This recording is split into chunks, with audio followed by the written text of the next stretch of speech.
Hello everyone and welcome back to Let's Play Hearts of Iron 4 Equestria at War with me, Alpha Pi Omega and Griffonian Empire. So in the previous episode we went through most of the focuses that lead to the Duchess, and now we're working on the Bankers and Industrialists, which is gonna give us the event the Imperial Industrialists. The various captains of industry, banking magnates and other wealthy griffins are our natural allies. They might not have a noble title to their name, but they know what would occur should the Archon seize powers for themselves. We shall court their support. And that's the last one before we can actually go ahead and take control of the Griffonian Empire, using the Duchess as the new regent. And we are training the new military unit for ourselves, slowly strengthening our army. Yeah, we suppressed the revolution and had to appoint a new general, Oscar Silverfeather, who is, not a great commander, but he's actually a very interesting organizer, so his army can be quite bigger than is usual. Now, I think that with Duchess Gabriella on the throne, we are going to start by reforming the economy. We're going to move from civilian economy to partial mobilization because she would probably expect an uprising. And then we're going to start adding some new advisors. Hathor Lunarquo would be good because he's going to give us extra political power, which is going to benefit us greatly. Saudi Arabia has capitulated. Really? Wait. No, this one is not that. That's the Carthaginian Republic. Okay, well, I don't know what the Saudi Arabia was, or the Saudi Republic. Huh, weird. We're gonna information about that. Okay, and we finished the national standards. What does it say? As the world industrializes, numerous different production centers follow their standards that don't mesh with one another, causing difficulties and sluggishness in equipment production. There have already been some efforts to standardize the different processes, but when most factories can even agree to standard lengths, it is time for the government to take direct action. Okay, that gives us 10% extra efficiency cap, and we can start with either the separate complexes or larger workspaces. I think we're gonna go with larger workspaces here because that sounds like a better thing for a place like the Griffonian Empire. Okay, let's go with larger workspaces. And we're gonna get the enchanted tools very soon too. Okay, here's the bankers and industrialists finished. Okay, we had 30, yeah, now we have 40%, so that's a big boost to our production actually. So now we can go with the Duchess. Duchess Gabriella Eagleclaw of the Strawberry Duchy, the late Emperor's cousin, is the only suitable choice for a regent. Who knows better to lead the nation than its stalwart protector of tradition? The empire shall be restored and the nobility's reputation will be purified. So this will increase our societal development, give us extra political power, and the Kaiser Party becomes a ruling party, which I believe actually it is. So that should be fine. And Duchess Gabriella Eagleclaw joins the Griffonian Empire and we gain 10% stability. Okay, so we're at 54. That's pretty much where... That's actually higher than when we started. The Imperial Industrialists. As Duchess Gabriella walked through the busy halls of Krohestal offices, her thoughts were on legacy. The empire may last for centuries or not even a decade, but its culture and achievements will never be forgotten. But where the state comes and goes, its inhabitants are eternal, and more importantly than money. Great wealth is concentrated within the many companies dotting the business district of Griffonheim, and she knew that having their support could change it all.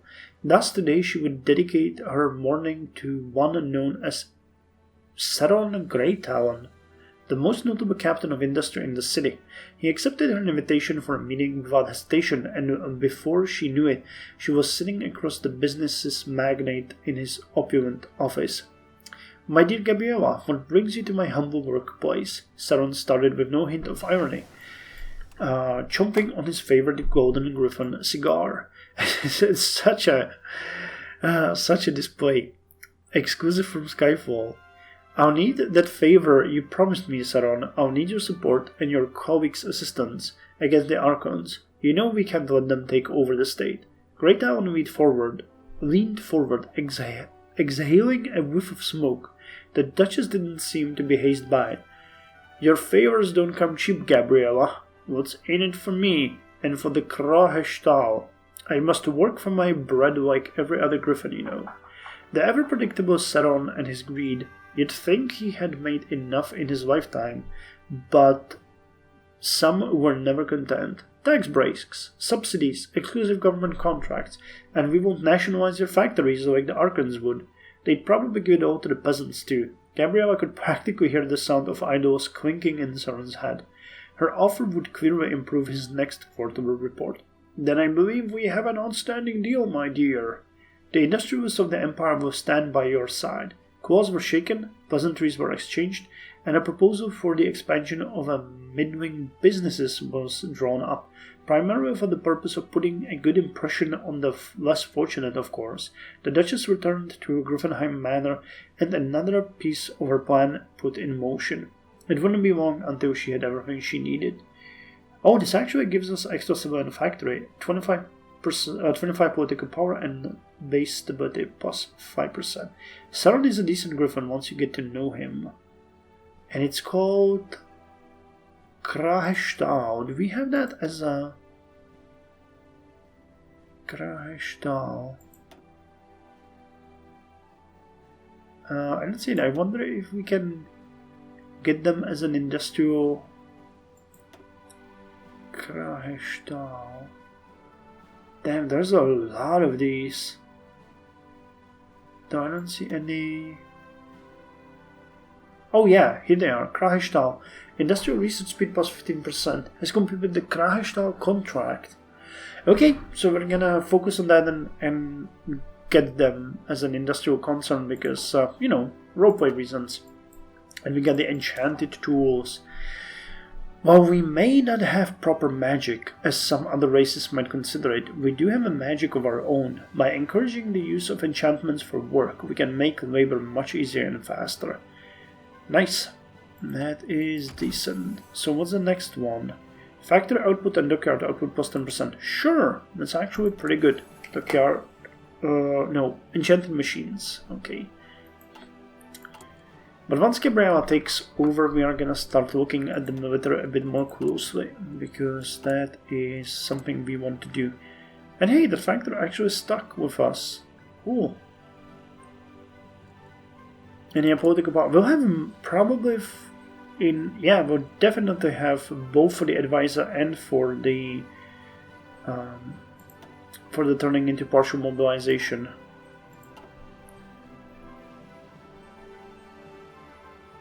Yeah, these guys, I don't like the fact that we have them on the border. They might try to do some shenanigans here and there. Okay, thanks already. You already have. What's the limit on you? 210. Okay, good. Because I'd like to do some military training, but right now that costs quite a lot of political power and we'll need it. Improved worker condition would be great as well, but later down the line. Right now, the vehicle stability would be good, but we have other things to do first. Okay, the Duchess. We have to be at peace with the Strawberry Duchy. Is there a way how we wouldn't be at peace with them? House of Airy declared war on the House of Airy. Huh. Okay, so we got the Duchess. Meeting the Emperor. Grover, my child, could you please come out of your room? The newly minted regent of the Empire, Gabriella Eagleclaw, pleaded once again to the closed door. It was a grand success of politics to have come this far, for sure, and the look on Eros's face was priceless. But Gabriella now had a more personal conundrum to deal with. The young emperor must be protected from things he could not truly understand yet. "Where is Daddy? I want my daddy back." The young grower sobbed in his chambers. Gabriella could have easily gotten the door open, but she didn't want to force the poor chick. She had to be motherly. "Grower, I will explain everything if you allow me to come inside.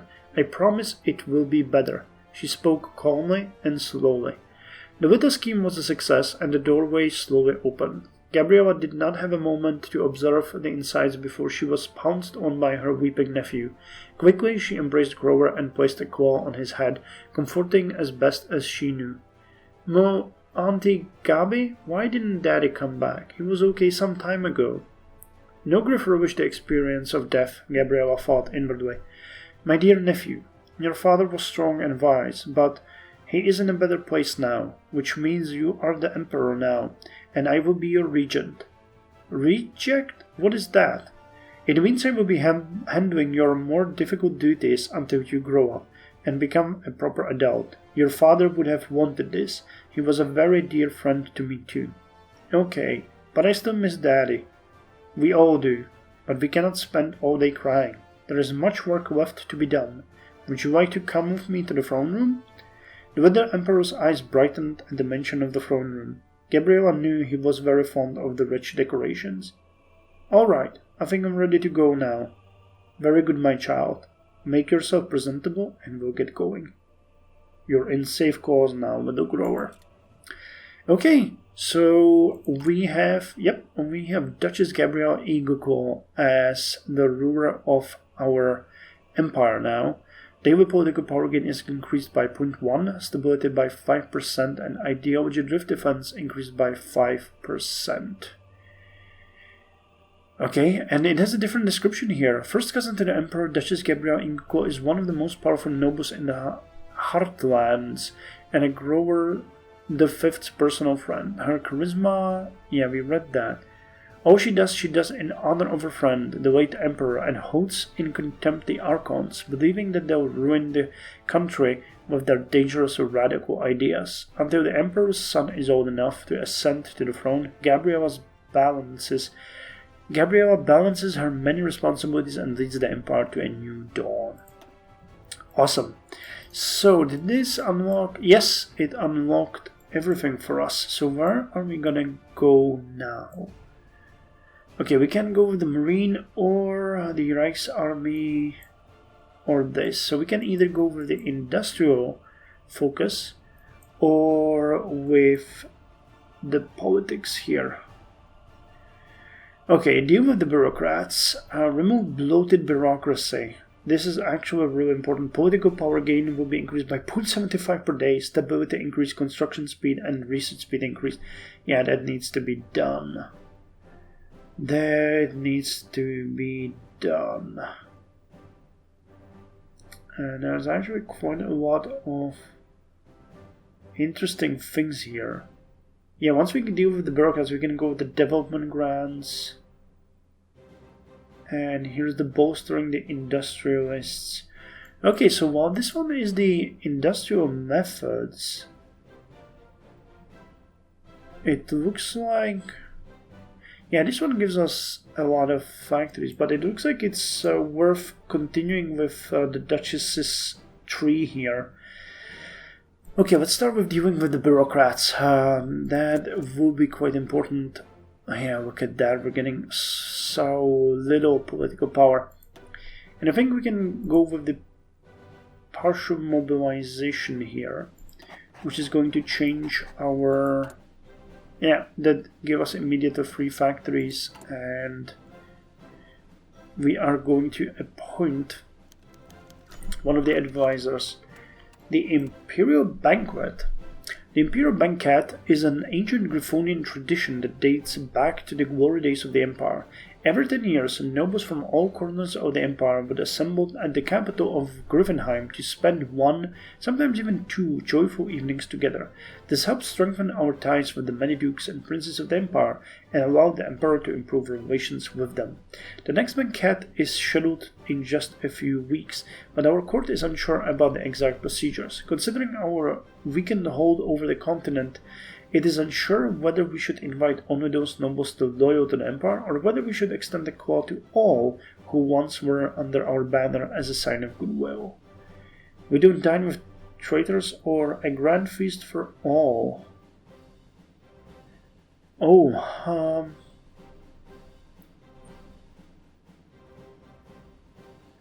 I think we should go with the grand feast for all. I mean, the Duchess is a newly appointed ruler, so she would probably try to start on a nice footing with everyone. So let's see how this is gonna go. And that cost us 50. I mean, I could have just like waited a bit and then appointed Hathor Monaco, but I'm gonna try to not cheat the game like this. The banquet. The last night made for a rather disappointing and poor sight. Of the many nobles that were invited, only a small fraction decided to accept. Duchess Gabrielle Eagle and the young Grover VI attended as well, and attempted to lighten the mood in the rather empty-looking halls of the Imperial Palace. The grand feast marked the end of the celebrations, and yet many places on the table remained empty.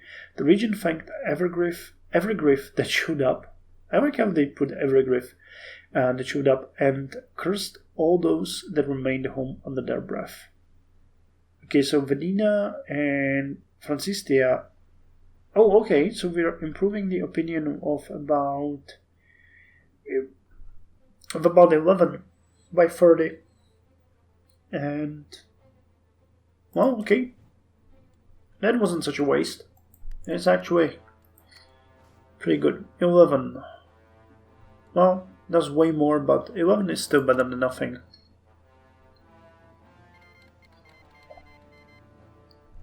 The Carthaginian Republic declared war on the Quotavan Republic.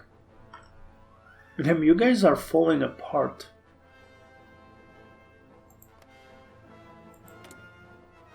Okay.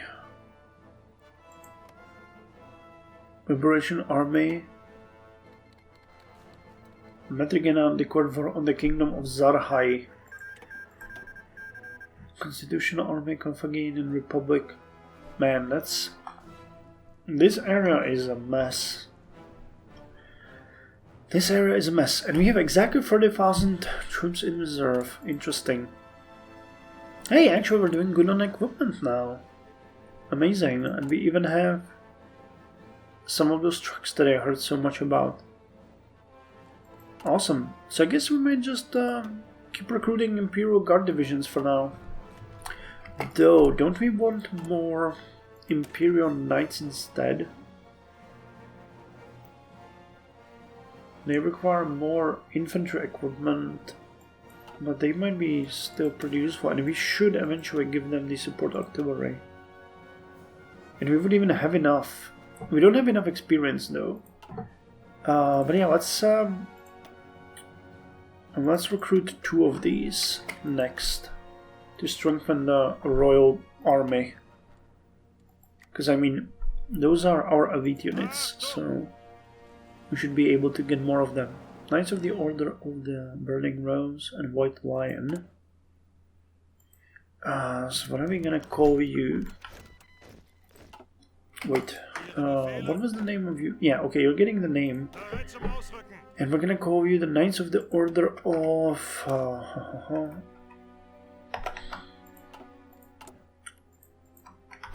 Knights of the Order of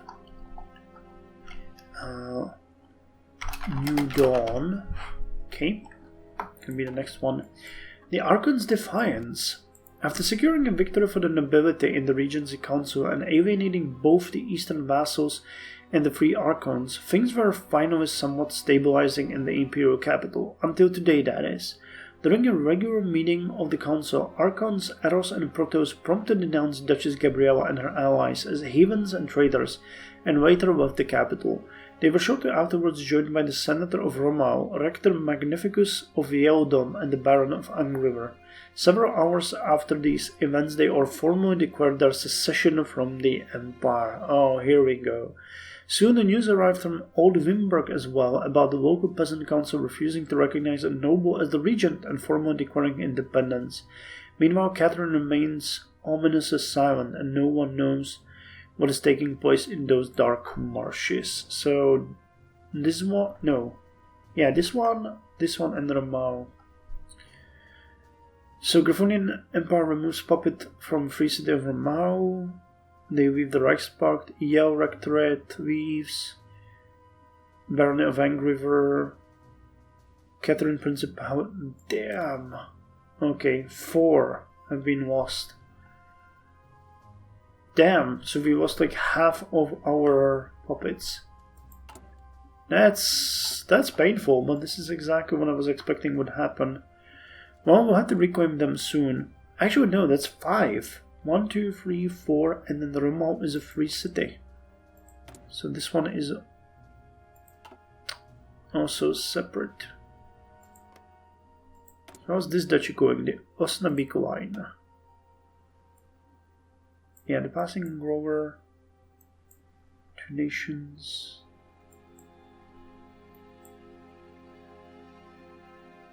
Modernizing. Well, damn, she's going with the army and so on. The Osnabrück line, building forts. Get some extra factories for us. You go, girl.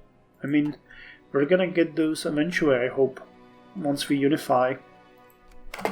Okay, so let's unpause this and continue dealing with the bureaucrats, because that is going to be really something that we need to get rid of.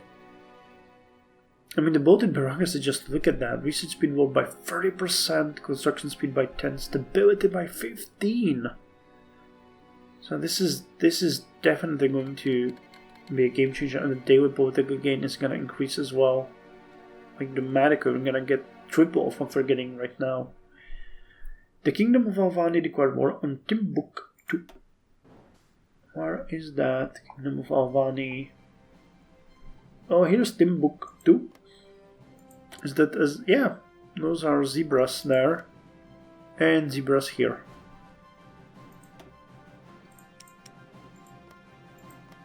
Well, your guess is as good as mine. Who's gonna win that? Oh, and I forgot we have this new division to be assigned to the 2nd Infantry Army. They were already getting stronger here. It's good to know. Oh. Where did we get this Mountaineer division from? I don't know. First Mountain Division. That had to be an event driven or something. Maybe Gabriella finished something or someone else. Okay, well, we're gonna become part of our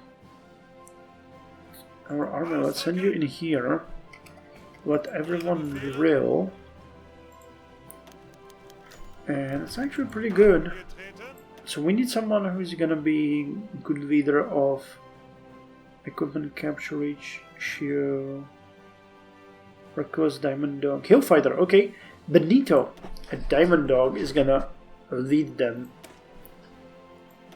Yeah, that's not a bad template, to be quite honest. Yeah, and this is not ours. This is whose flag is that? Yeah, this is Gabriella's. So Gabriella had some kind of Osnabrück line, maybe? Modern small arms. She finished something and that gave us an extra unit. Thank you, Gabriella. I appreciate that. Blue Moon Festival.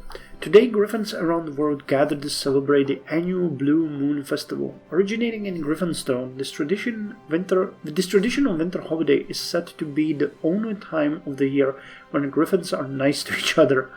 Families put aside their feuds for a day and come together to exchange gifts, decorate their houses, and enjoy a delicious meal consisting of Griffin scones, warm eggnog, and gold gruel. Even during wartime, Griffins prefer to take a break from the fighting and are often granted leave so they can visit their homes. While sharing much in common, the celebration differs from the Equestrian Heart's Warming Eve by having religious connotations, not commemorating a historical event and lacking theater plays. It is said the festival is a celebration of all Griffin gods and divine unity in the pantheon, especially between the three main gods, Boreas, Air, and Arcturus. Okay, so now we know that these are the gods. Over the years, the Arcanets have tried to push the event to focus on the three main deities alone, but especially in peripheral regions. Lesser deities are still venerated. Indeed, different Griffin communities celebrate the festival in different ways, with traditions becoming more exotic the further away from Griffinstone you go. In recent times, the festival's religious importance has eroded, and it is becoming primarily a cultural event celebrating the common heritage of Griffinkind. A toast to family and unity, extra stability. And we dealt with the bureaucrats. Due to our fairly outdated and overly complicated bureaucracy, doing anything official within our borders take weeks or even months. It's time we trim the fat and streamline the whole bloated, rotten structure before it all comes crashing down upon us. Who cares how many bureaucrats become unemployed? Most of them are leeches anyways. Okay, so we could go with the Central Bank Griffonia next, or development grants, or literacy campaign. Mass illiteracy, what does that one do to us? Wait, that's this one. Wait, we don't have the mass illiteracy, but this one will probably get better. So it's gonna increase research speed, construction speed, and factory repair speed. But I think we're gonna start with the development grants first. Yeah, it's gonna gradually remove it, so it's gonna move us from time to time a little upwards. Okay, let's start with the development grants. Extra civilian and extra military factory is gonna be going a long way for us. I'm gonna prepare that factory to be given to the trucks, and we're gonna enjoy this civilian factory. And I think that once we finish that one, we are gonna call it a day, a session, or whatever you wanna name it. Okay, yeah, we're missing quite a lot of that infantry equipment, but our production is increasing. We are up to 8.07 per day. Winter Moon celebrations. A recent innovation proposed by Princess Twilight Sparkle, the Winter Moon celebration is a new holiday aimed to spread awareness of Princess Luna and her wonderful knights. The princess has chosen to host her event in Manhattan, known for its ponies that never sleep. To her surprise... Okay. To her surprise, the response was larger than she expected, with ponies from all over Equestria wishing to see their mysterious diarch. Fostered by the kindness shown, Princess Luna thanked all of them for attending and wished for unity and friendship in the coming harsh winter moons. As the princess worked her magic, the ponies were all at the night sky, its beauty becoming all the more apparent with the constellation showing in full view and the light of the moon showering the crowd. The revelry continued late into the night, and the princess herself was seen mingling with the ordinary ponies as well. Wasn't Celestia the sole ruler? And of ponies and changelings, is that another book? The mornings of Griffenheim tended to be surprisingly peaceful. It seemed that despite all the hustle and bustle of the city, the Griffins still valued their slow mornings, and as such they tended to become quite alarmed when something out of the ordinary happened. This is exactly what happened that morning, as an equestrian tourist ran desperately through the streets. "They are coming! Run, run everybody, run for your lives!" Their screams echoed throughout the massive streets of the capital and caused quite a stir. Mistakenly, many assumed that the treacherous communists had staged an uprising, or that a Wingardian commando group has been sent to assassinate the emperor. As the pony ran through the streets, they eventually reached the imperial palace, where they claimed to have information on a grave security threat. After eventually screaming their way in, they forced themselves into the imperial meeting room to speak to, or more likely scream at, the regent. But as they opened the doors to the meeting room, the pony fainted out of shock and left the regent and changeling ambassador, which the regent had been meeting with, quite shocked. After recovering, the pony claimed that they had spotted changelings readying to attack and that they could be disguised as anyone. Of course, this all happened in front of the changeling ambassador. The pony was shortly escorted out and told to be more tolerant and friendly to other races. How rude. Yeah, I tell you, the changelings and ponies are not going you know, hand in hand. I mean, the Changing Lands actually start by invading the kingdom of Ulenia and either annexing it or puppeting it. Though I don't know what they're doing right now. Yeah, they're kind of a Nazi Germany of this game. The Heise Federation declared war on the kingdom of Gelonzornu. So that's something here as well, right? Yeah, here. Sarahai? No, that's not it. Closing realm. Damn, there's a lot of wars in the south. Here? Agadir, no. Arabian Republic, huh. Damn, there's a lot of fighting going on down there. And you guys, that civil war is still going on in the Griffin host. That is going on for a while. Wait, did you guys... You guys fell apart? Yeah, look at that. This duchy has split. The Avian and the Greichmarchen. These guys declared independence on them. Well, they are already falling apart. It didn't take them long. Or was I mistaken? Was it just these ones? I think they weren't though. I think they were bigger, that this was part of that. Yeah, Avian was... Huh, weird. House of Eddie declared war. Oh, we've already seen that. Where is that? House Eddie. Oh yeah, that's this one. Okay. Eddie.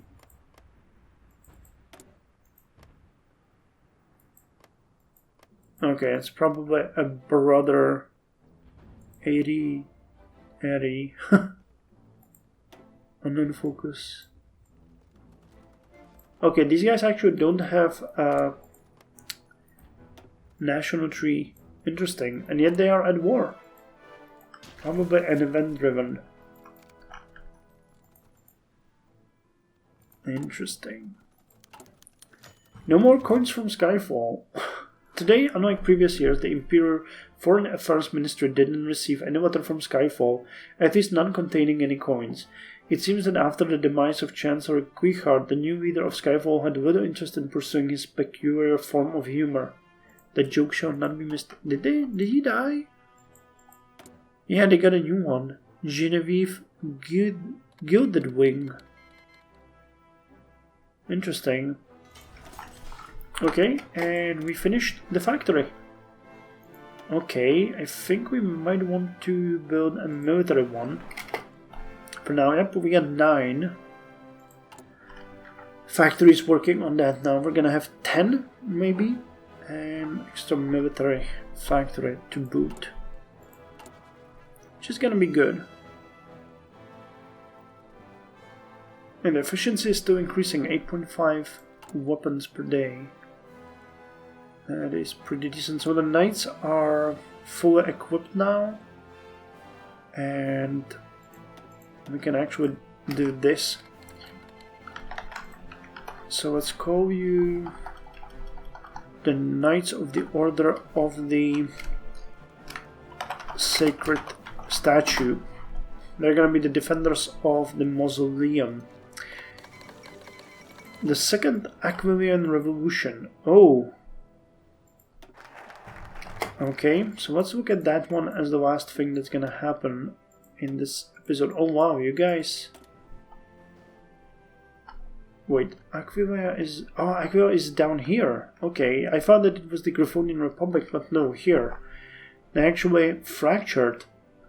The Second Aquilian Revolution. The Kingdom of Aquileia, for the second time in recent history, is embroiled in a revolutionary turmoil. The so-called Second Aquilian Revolution.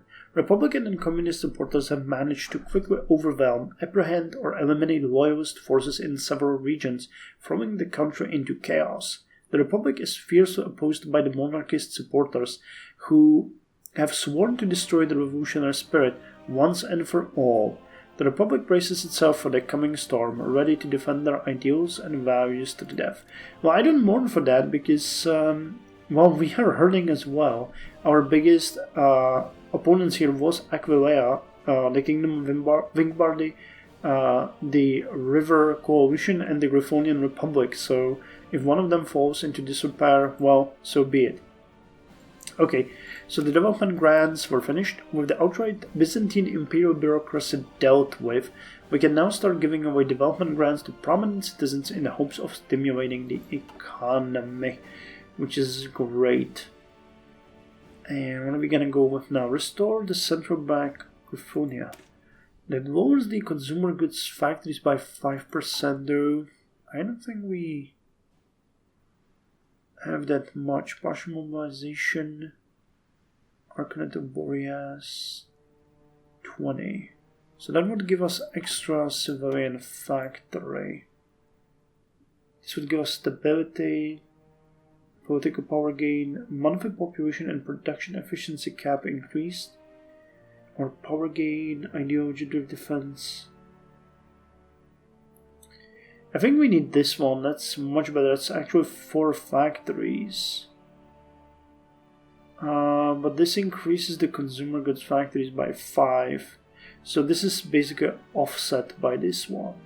So if we went with this, that's gonna lose us a factory.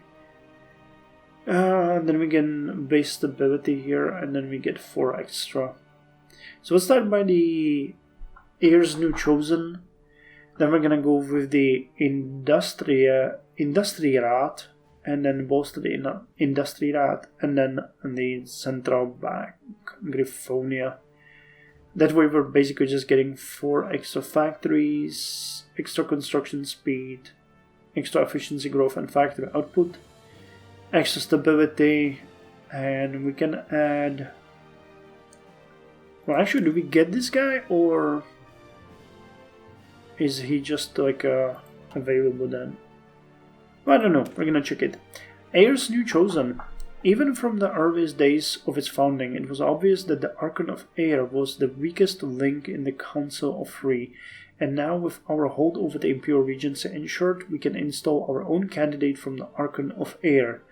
It's not as if Arion can do much about it anyhow. Okay, so good to know. We're starting to produce more trucks. I'm thinking that I might actually start thinking about importing more rubber. No, none of our subjects actually has that, but who will have it? I don't want to... King of Wingbardia, huh? Constitutionalists, Liberation Army. Changelings have some, but they have very little, so basically we can just... Constitutionalist Army. Yarodom of Chitai. Okay, let's if we start importing from EU, how big of a difference that makes for us? About half a week. I don't think that's worth it. Though, arguably we need more of them. So let's actually focus on truck production for now, so that we make use of it and just keep importing more rubber to make sure that it works. Because we got everything else, and if we want to get the Panzer divisions upgraded and maybe trained even some more, we will definitely need more trucks. Quite more trucks. We'll need 140 for each of our units, and I would like to get this one to the state of the Panzer Grenadier division and get at least 4 of them so that we can use them as a fighting force to be reckoned with. Okay, cool. Thank you very much for joining me. I'll see you in the next episode, where we are going to continue trying to save the remnants of the Griffonian Empire. This has to be the lowest point, right? Right?